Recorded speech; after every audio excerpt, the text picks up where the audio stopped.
Today, we are going to explore one of the most powerful and influential forms of drama in English literature, Shakespearean tragedies. Written by the great playwright William Shakespeare, these tragedies are not just sad stories. They are deep studies of human nature, ambition, power, love, and fate. In this presentation, we will understand what makes a tragedy Shakespearean, examine the key features, and closely look at some of his greatest tragic plays like Hamlet, Macbeth, Othello, and King Lear. By the end, you will not only understand these plays better but also see how they reflect real human struggles that are still relevant today. Let's begin. Now let us move to the author behind these great tragedies, William Shakespeare. He was born in 1564 in Stratford upon Avon, a small town in England. This is important because he did not come from a highly elite background, yet he rose to become the greatest dramatist in English literature. Shakespeare was not just a writer. He was also an actor and a shareholder in a famous theatre company called Lord Chamberlain's Men, which was later renamed the King's Men. This means he had practical experience of the stage, which helped him write powerful and performable plays. He wrote in 4 major genres: histories, comedies, tragedies, and romances. But today, we focus on his tragedies, which are considered the most intense and psychologically deep. His tragic period, which we call his peak phase, was between 1600 and 1608.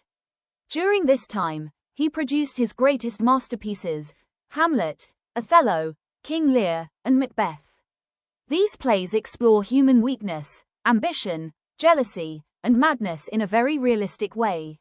Now, if we look at his influences, we can better understand how he shaped tragedy. From Seneca, he took elements like revenge, violence, and the use of ghosts. From Aristotle, he drew ideas of tragic theory, especially the concept of tragedy as a serious and meaningful form. Medieval morality plays influenced him with the theme of good versus evil, where characters often represent moral qualities. Finally, Renaissance humanism played a major role. It made Shakespeare focus on individual psychology, that is, the inner thoughts, emotions, and conflicts of his characters. So, Shakespeare's greatness comes not only from his talent but also from how he combined different influences into something completely new and powerful. Now let us understand what we mean by a Shakespearean tragedy. A Shakespearean tragedy is a type of drama where we see the fall of a great individual. This great individual is usually a king, prince, or a person of high status. Shakespeare chooses such characters because their fall creates a stronger emotional impact on the audience. The central idea is that this character does not fall by accident alone. Their downfall happens because of 3 important factors. First, a fatal flaw. This is a weakness in the character's personality. For example, too much ambition, jealousy, pride, or indecision.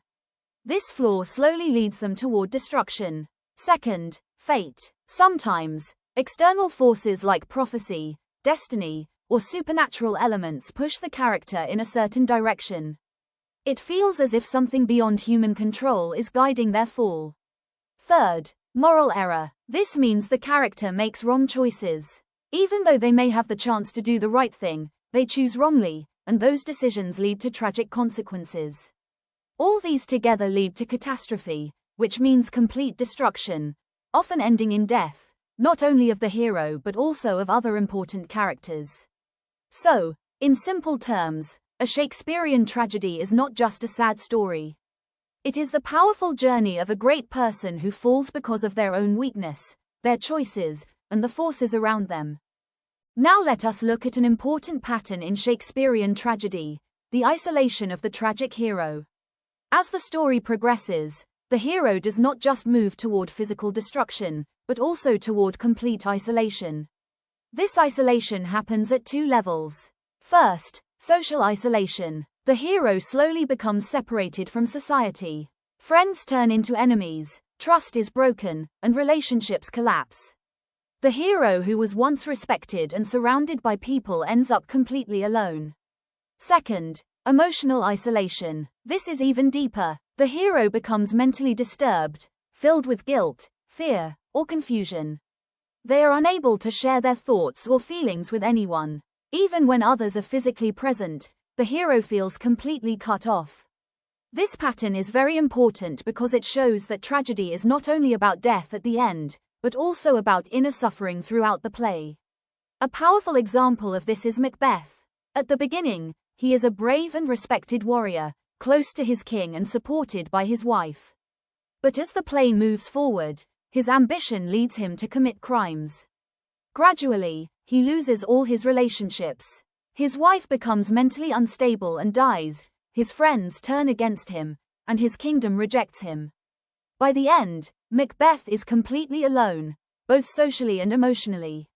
So, isolation becomes a key sign of the tragic hero's downfall. It shows how power and wrong choices can separate a person from the world and from their own humanity. Now we come to a very important critical idea: Shakespearean tragedy as a tragedy of character. According to the famous critic A.C. Bradley, the main cause of tragedy lies within the character of the hero. He says that tragedy happens because of hamartia, which means a fatal flaw. This flaw could be ambition, jealousy, pride, or indecision, and it leads the hero step by step toward destruction. So, in Bradley's view, the tragedy is mainly internal. The hero is responsible for their own fall. However, modern critics challenge this idea. They argue that tragedy is not caused only by character. Instead, they say external forces also play a major role. These include society, the expectations, pressures, and norms that influence the hero's actions. Then language, how meaning is created, misunderstood, or manipulated in the play. And power structures, systems like kingship, politics, and hierarchy that control individuals and limit their freedom. So, modern critics shift the focus from only the individual to the larger world around the individual. Now, an important exam line you can remember is this: Shakespearean tragedy is not purely a tragedy of character, but a complex interaction between character and external forces. This line helps you balance both views in your answer, which is very important for competitive exams. Now let us look at a very interesting modern idea: language itself can create tragedy. Traditionally, we think tragedy happens because of character or fate. But modern critics argue that tragedy often happens because language fails. What does this mean? It means characters misunderstand each other, use language incorrectly, or are deceived by words. Communication breaks down, and this leads to wrong decisions and disastrous consequences. Let us take an example from Othello. In this play, tragedy happens largely because of miscommunication and manipulation of language. Iago uses words very cleverly to create doubt in Othello's mind. Othello believes these false suggestions without proper proof. So, it is not just jealousy, but also the misuse of language that destroys him. Now consider King Lear. Lear makes a critical mistake in understanding language. When Cordelia says, "nothing," he misunderstands her honesty. His famous line, "nothing will come of nothing," shows how he fails to see the truth behind her words. This misunderstanding leads to the breakdown of his family and ultimately to tragedy. So, modern critics focus on this idea that language is not always reliable. Words can hide truth instead of revealing it. In this way, tragedy happens not only because of what characters do, but also because of how they speak, interpret, and misunderstand language. Now let us understand the role of imagery in Shakespearean tragedy. Imagery means the use of descriptive language that creates strong pictures in our mind. Shakespeare uses imagery not just for beauty, but to reveal the inner mental state of his characters. Let us first look at Macbeth. In this play, we see repeated use of blood imagery. Blood represents guilt and violence. After committing murder, Macbeth constantly imagines blood on his hands, showing that he cannot escape his guilt. We also see darkness imagery. Night, darkness, and shadows are repeatedly used. These reflect evil actions, secrecy, and moral confusion. As Macbeth moves deeper into crime, the imagery becomes darker, showing his disturbed mind. Now let us look at Othello. Here, Shakespeare uses animal imagery. Iago often compares people to animals in a very crude and degrading way. This kind of imagery reflects the loss of reason and the rise of base instincts like jealousy and lust. As Othello begins to believe Iago, his own language also becomes more violent and animal-like, showing his mental transformation. So, an important exam point to remember is this: imagery in Shakespearean tragedy is not decorative. It reflects the psychological condition of the characters. In simple terms, the way characters speak shows what is happening inside their minds. Now let us understand the death structure in Shakespearean tragedy. Shakespeare follows a very clear and powerful pattern in the final part of his tragedies. First comes the climax. This is the turning point where the conflict reaches its highest intensity. At this moment, the hero usually makes a final decision or realizes the truth, but it is already too late to reverse the situation. Next comes the catastrophe. This is the direct result of the climax. Everything begins to collapse, plans fail, truth is revealed, and chaos takes over. Then comes death. This is a defining feature of Shakespearean tragedy. The hero almost always dies, and often other major characters die as well. These deaths are not random. They are the outcome of the hero's actions and the events that have unfolded. Finally, we reach silence. After the intense action and multiple deaths, the stage becomes quiet. This silence is very important because it allows the audience to feel the full emotional weight of the tragedy. It creates a sense of finality and reflection. An important point to remember is that Shakespeare delays death until the final scene. He builds tension slowly throughout the play and releases it only at the end, making the tragic impact much stronger. So, this structure, climax, catastrophe, death, and silence, is what gives Shakespearean tragedy its powerful and lasting effect on the audience. Now let us understand the function of subplots in Shakespearean tragedy. A subplot is a secondary storyline that runs alongside the main plot. But it is very important to remember that in Shakespeare, subplots are not just decoration or extra content added for entertainment. They have a clear purpose and are closely connected to the main story. Let us take the example of the Gloucester subplot in King Lear. In the main plot, Lear is betrayed by his daughters and fails to recognize true love. In the subplot, Gloucester is also betrayed by his son Edmund and wrongly judges his loyal son Edgar. So, the subplot mirrors the main plot. Both fathers make similar mistakes. They misjudge their children and suffer because of it. This mirroring effect helps the audience understand the central theme more clearly. The second function is to reinforce the theme. The themes of blindness, betrayal, and suffering are present in both plots. Gloucester's physical blindness reflects Lear's emotional blindness. Because the same ideas are shown in two different stories, the message becomes stronger and more powerful. So, in Shakespearean tragedy, subplots are essential. They deepen the meaning of the play and help us see the main ideas from multiple angles. Now let us compare Shakespearean tragedy with Senecan tragedy.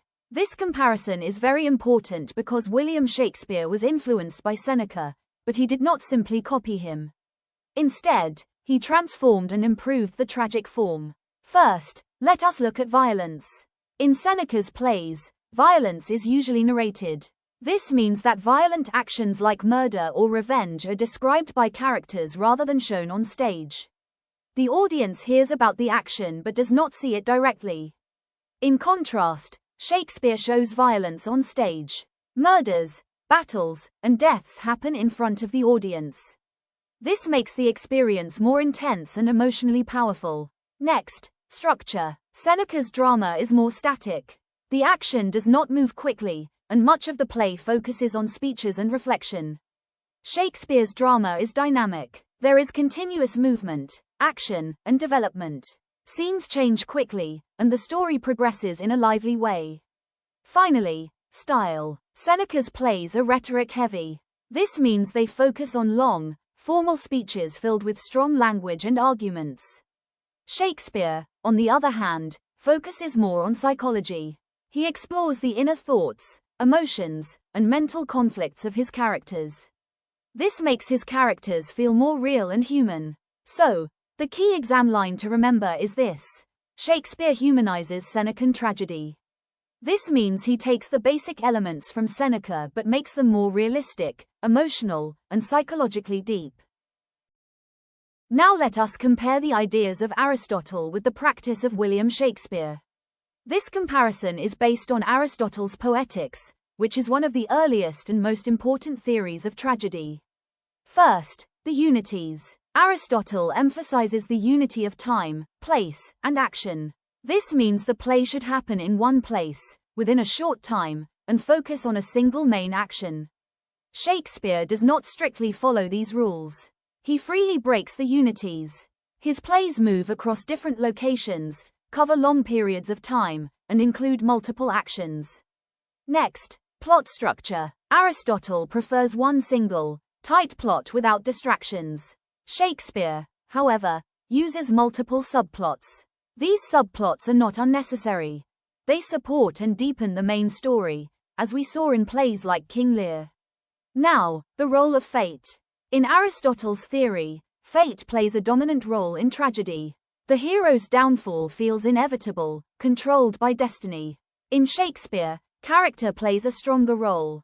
The hero's own decisions, flaws, and actions become the main cause of the tragedy. Another difference is the chorus. In Greek tragedy, the chorus is very important.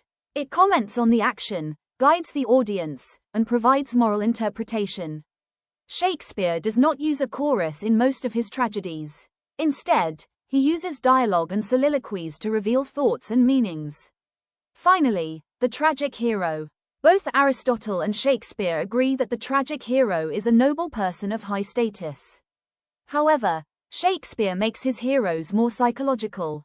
He explores their inner conflicts, doubts, and emotions in great detail, making them more human and relatable.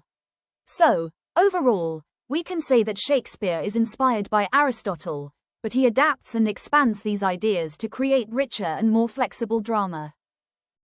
Now let us look at the essential features of Shakespearean tragedy. These are the core elements you must remember for exams. First, the tragic hero. In Shakespearean tragedy, the hero is always a person of high status, such as a king, prince, or general. This is important because their fall affects not just themselves but the entire society around them. The key idea is that the hero falls from greatness. At the beginning, they are powerful and respected, but by the end, they lose everything. For example, Hamlet is a prince, Macbeth is a noble thane, and King Lear is a king. Second, Hamartia, or the tragic flaw. This is the most important cause of the hero's downfall. Each tragic hero has a specific weakness. Hamlet's flaw is indecision. He thinks too much and delays action. Macbeth's flaw is ambition. His desire for power pushes him toward crime. Othello's flaw is jealousy. He is easily manipulated into doubting those he loves. Lear's flaw is pride. He demands love in a way that blinds him to truth. These flaws are not small mistakes. They are deep parts of the character's personality. Third, and most important, internal conflict. This is where Shakespeare becomes unique. He shifts tragedy from external action to the inner mind of the character. The real struggle happens inside the hero, between right and wrong, action and hesitation, trust and doubt. A famous example is Hamlet's "to be or not to be" soliloquy. Here, we see his deep mental conflict about life, death, and action. So, the tragedy is not just about what happens outside, but about what happens inside the character's mind. To summarize, Shakespearean tragedy is built on three pillars: a great hero, a fatal flaw, and intense internal conflict. Now let us move to three more important features of Shakespearean tragedy: external forces, supernatural elements, and the debate between fate and free will. First, external forces. In Shakespearean tragedy, the hero is not influenced only by internal weakness. There are also external forces like ghosts, witches, and the idea of fate that affect the hero's decisions. These forces push the hero in a certain direction and create pressure from outside. For example, in Macbeth, the witches play a crucial role. Their prophecies awaken Macbeth's ambition and set the tragic action in motion. Second, supernatural elements. Shakespeare frequently uses supernatural figures such as ghosts and witches. These are not just for dramatic effect, they serve deeper purposes. In Hamlet, the ghost of Hamlet's father appears and demands revenge. This creates tension and drives the plot forward. In Macbeth, the witches create an atmosphere of mystery and fear. Most importantly, these supernatural elements reflect the inner psyche of the characters. They often represent hidden desires, fears, or guilt. In this way, what appears external is also connected to the inner mind. Finally, the role of fate versus free will. This is a major debate in Shakespearean tragedy. We must ask, is the hero controlled by fate, or are they responsible for their own actions? Take Macbeth again. Are the witches controlling him, or is it his own ambition that leads him to commit murder? Shakespeare does not give a clear answer. Instead, he creates ambiguity. So, an important exam trick is to write this line: Shakespeare creates ambiguity between fate and free will. This shows that tragedy is complex. It is shaped by both external forces and personal choice. Now let us look at 4 final important features of Shakespearean tragedy: catharsis, tragic waste, comic relief, and the restoration of moral order. First, catharsis. This idea comes from Aristotle. Catharsis means the emotional release that the audience experiences at the end of a tragedy. While watching the play, the audience feels 2 main emotions, pity and fear. Pity for the tragic hero, because we see their suffering. Fear, because we realize that such a fall could happen to anyone. By the end, these emotions are released, and the audience feels a sense of emotional purification. Second, tragic waste. In Shakespearean tragedy, it is not only the hero who dies. Many innocent people also suffer and die. This is what we call tragic waste, the unnecessary loss of good and pure characters. A powerful example is Cordelia in King Lear. She is innocent and loyal, yet she suffers and dies. This makes the tragedy more painful and meaningful.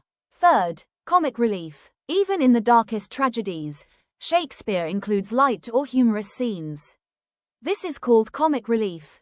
These moments give the audience a short break from tension and make the tragic scenes even more powerful by contrast. For example, in Macbeth, the porter scene provides humor just after a serious and tense moment. Finally, moral order restored. At the end of Shakespearean tragedy, even though there is destruction, a sense of order returns. Evil characters are punished, and justice is re-established. This gives a sense that the moral balance of the world is restored. So, even though the journey is tragic, the ending often brings a form of closure and meaning.